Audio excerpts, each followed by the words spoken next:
Welcome to Down and Dirty, Houseplants on a Budget. Today, I'd like to show you some of the things that I've discovered that are free or practically free that you can use when you're dealing with your houseplants. Growing houseplants can be pretty expensive. Just the plants themselves can be. Of course, propagating your own, that's free. I think that might be one of the reasons I love it so much. If you want to propagate, I have other videos posted. But so these are some things that I've discovered that help. First of all, pots. If you're wanting to propagate, one of the most helpful things I found are these clamshells. They are free.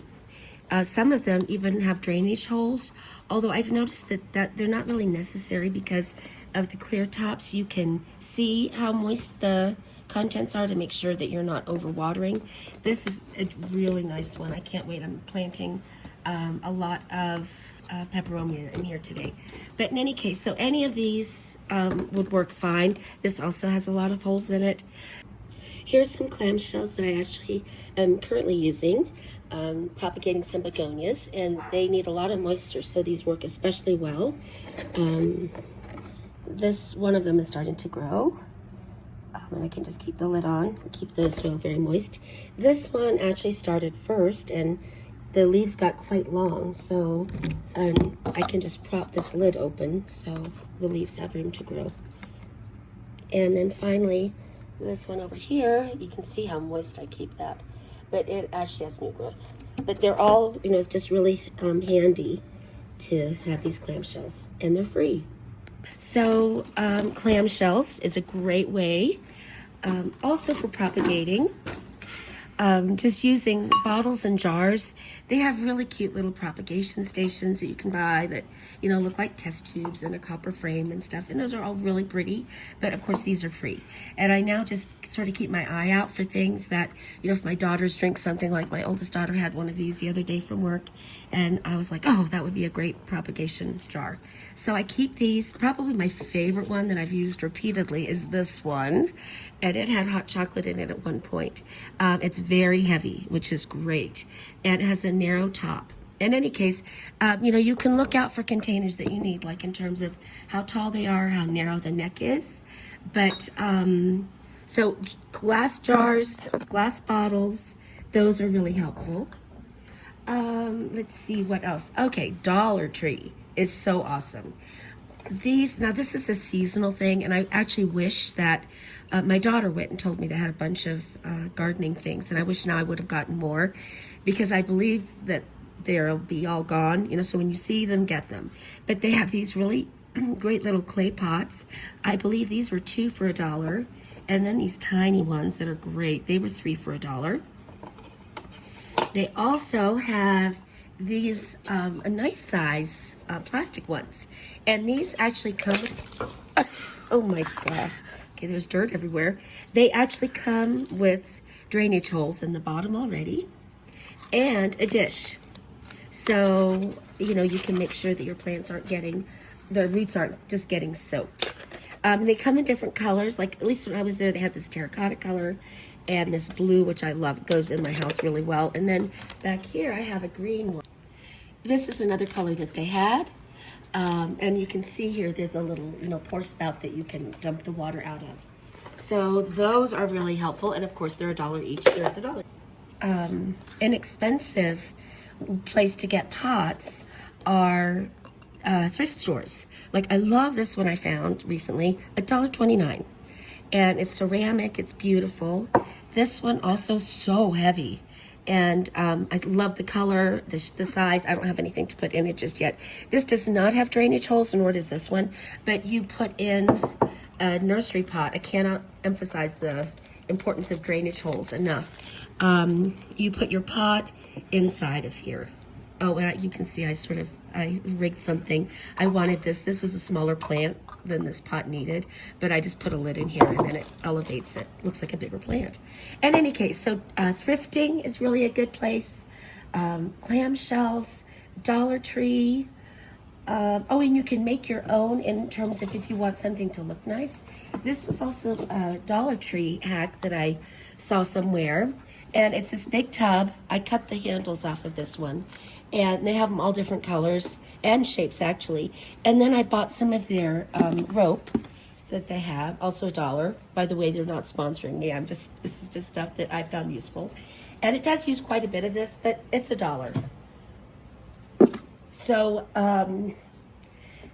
anyway, you just hot glue gun this rope on. And with this one, I didn't go clear to the top because I'm actually using this for yarn. So I put a pillowcase in here, and you know, it has fabric. But if you wanted to use this for a pot, you could do that. It'd be a nice large one. If you don't want to put in a another, you know, nursery pot, because that would be sort of an odd shape, you would have to make holes in the bottom, you know, with a screwdriver or something like that. So that's another idea. Oh, this over here is come over here with me.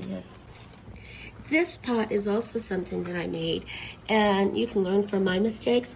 I just used a plastic tray, and then I tried to wind the rope up on top of itself. There's not really a pot under here that I was resting on, and so it really was, first of all, it was very hard to do, and then now it's a little bit wibbly wobbly. So if I were to do this again, I would do it much more like that large white one I showed you, and find a pot size that you like I could have even used this nursery pot that this begonia's in, and then just wrap it up. Finally, another way to dress up pots over here.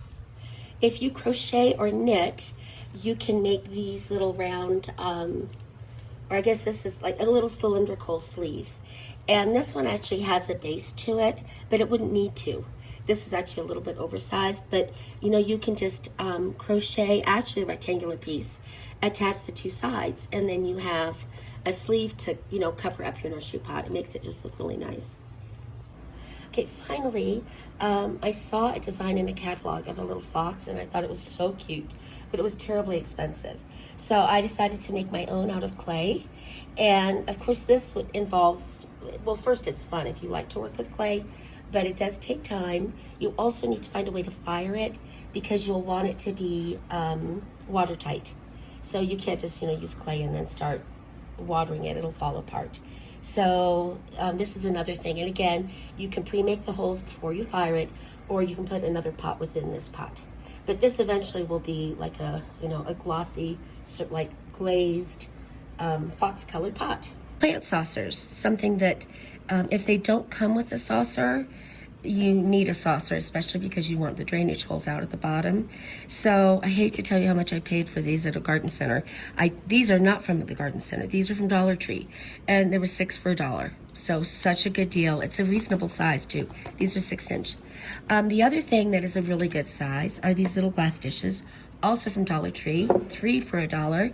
And as you can see, this little clay pot that I got from Dollar Tree, and have a propagating Tradescantia in, fits perfectly, and it's nice. So it just sort of fits into the background.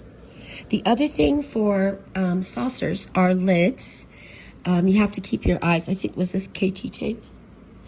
Anyway, there are certain lids that work really well for this, but I just now, when I'm, you know, putting things away, rather than recycling certain things, I keep them. I'm like, I recognize that this size might be good. So lids are really good for dishes as well.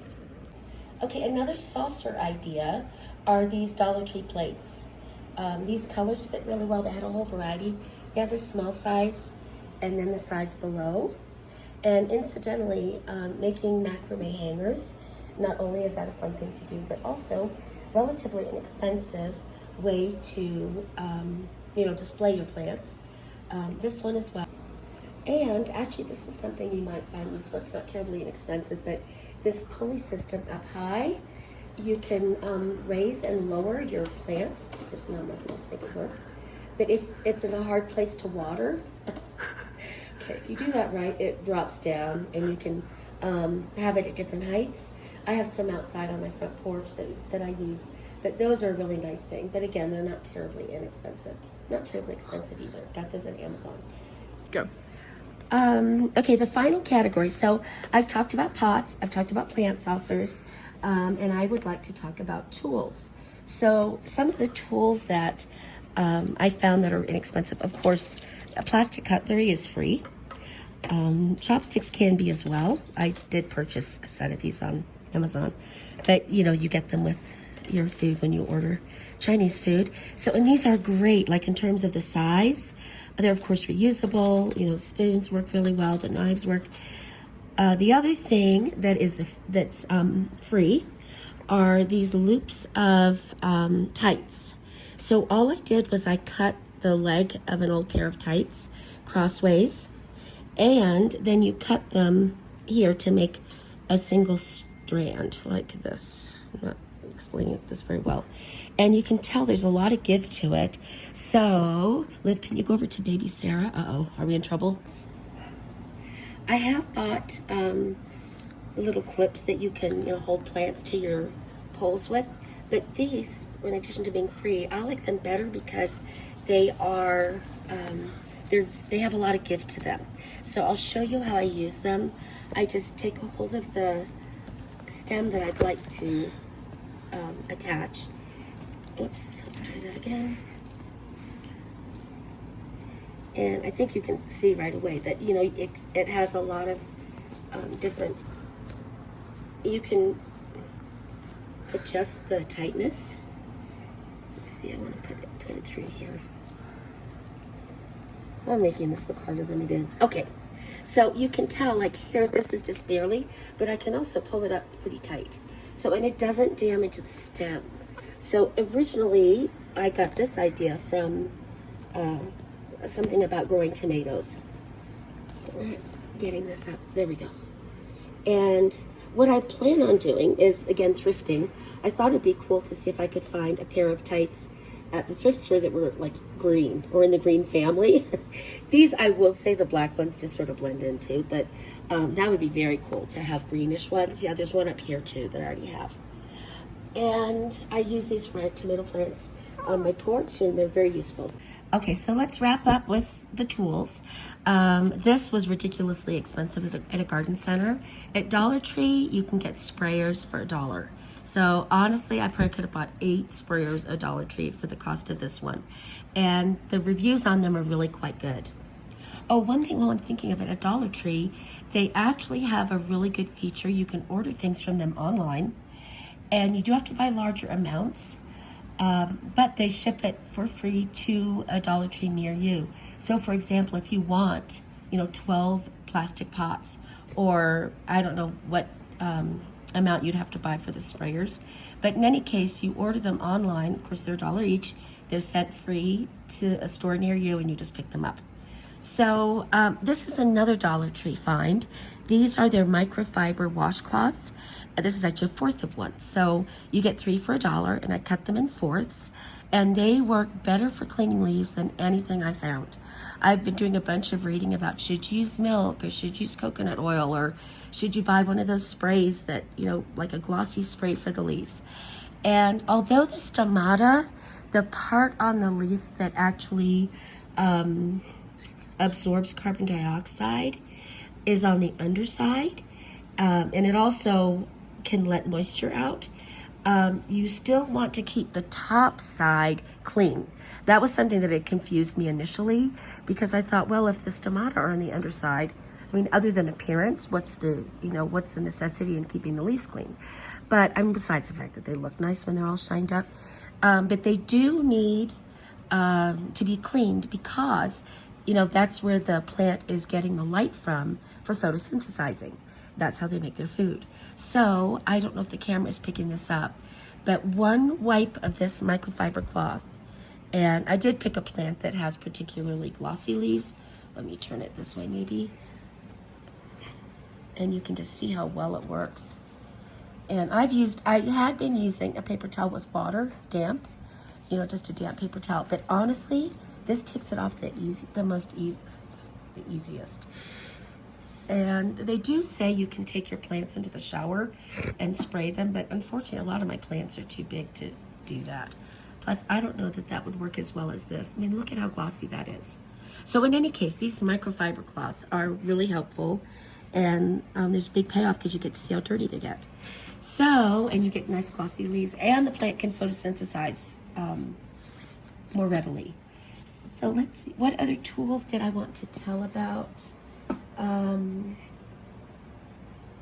Oh, you know what? I think that is it.